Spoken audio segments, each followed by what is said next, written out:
Sebuah cerita novel remaja pasrah bab 1 bahagian 2. Sebelum mendengar cerita ini jangan lupa tekan butang like, share dan subscribe. Terima kasih. Sambungnya lagi. Dia menebarkan pandangan ke seluruh pelajar dalam kelas itu. Pelajar-pelajar tersebut begitu tekun mengikuti pengajarannya. Termasuk Haryati, gadis berusia 15 tahun, yang sebaya dengan rakan-rakan sekelasnya itu.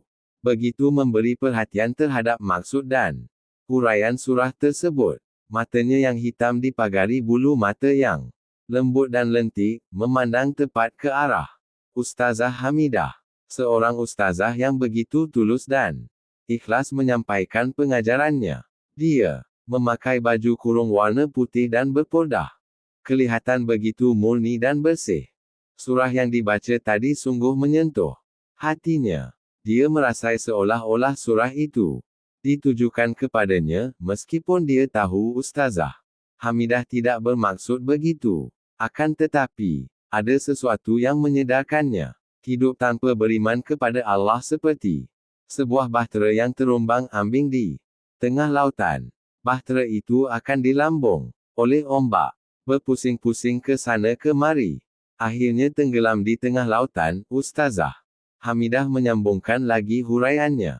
Sekali lagi Haryati merasa huraian itu menyentuh diri dan keluarganya. Apakah keluarganya, terutama ibu dan ayahnya, selama ini berada di dalam bahtera itu? Dan apakah suatu ketika nanti dia bersama ibu dan ayahnya akan tenggelam di tengah-tengah lautan? Dia tahu bahawa lautan yang dimaksudkan oleh Ustazah Hamidah itu adalah lautan hidup. Lautan yang diharungi oleh semua manusia. Lautan yang mengandungi segala pancaroba. Akan tetapi ramai manusia tidak menyedarinya. Termasuk ibu dan ayahnya sendiri. Oh, betapa azabnya manusia apabila karam dalam lautan hidup itu. Begitu kesedaran yang menyentuh hati dan perasaannya. Kedamaian hidup seseorang itu terletak pada hati, sambung Ustazah Hamidah lagi. Jika hati seseorang itu kukuh keimanannya, nescaya damailah hidupnya. Timbullah rasa tanggung jawab kepada seseorang. Ibu bapa akan bertanggung jawab kepada anak-anaknya. Dia akan memberi sepenuh kasih sayang dan membimbing anak-anaknya ke jalan yang benar.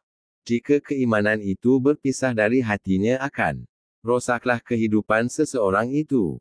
Demikianlah ajaran Allah kepada makhluknya, kata Ustazah Hamidah sambil menyeluruhi para pelajarnya.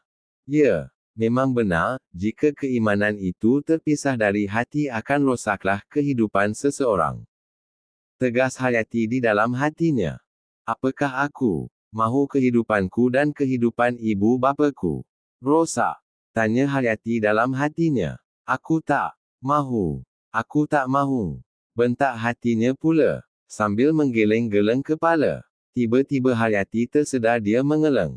Gelengkan kepala sendirian. Dia menoleh ke arah Natrah di sampingnya. Natrah tersenyum. Haryati tunduk sambil memicit-micit dahinya, yang licin ditumbuhi rambut-rambut kecil dan lembut. Dia kerisauan. Sekianlah pelajaran kita hari ini. Mudah-mudahan Anda semua diberkati Allah. Assalamualaikum. Ustazah Hamidah mengakhiri pengajarannya. Ketua kelas tingkatan 3S1 itu menyeru, "Bangun." Semua pelajar bangun dan sama menjawab salam Ustazah Hamidah. "Waalaikumsalam." Ustazah Hamidah senyum dan mengangguk. Dia melangkah keluar sambil membawa ringkasan mengajarnya. Loceng akhir pelajaran hari itu berdering pada setiap bangunan sekolah menengah Seri Sentosa. Para pelajar segera berkemas alatan pelajaran masing-masing dan keluar berbaris dari kelas masing-masing. Tiada yang berebut-rebutan. Tiada yang berlari-larian. Mereka berjalan tenang menuju ke tempat letak basikal bagi para pelajar yang menaiki basikal ke sekolah itu. Ramai pula yang berjalan menuju ke pondok menunggu bas. Di situ, beberapa buah bas sekolah sudah menunggu untuk menghantar mereka pulang ke rumah masing-masing.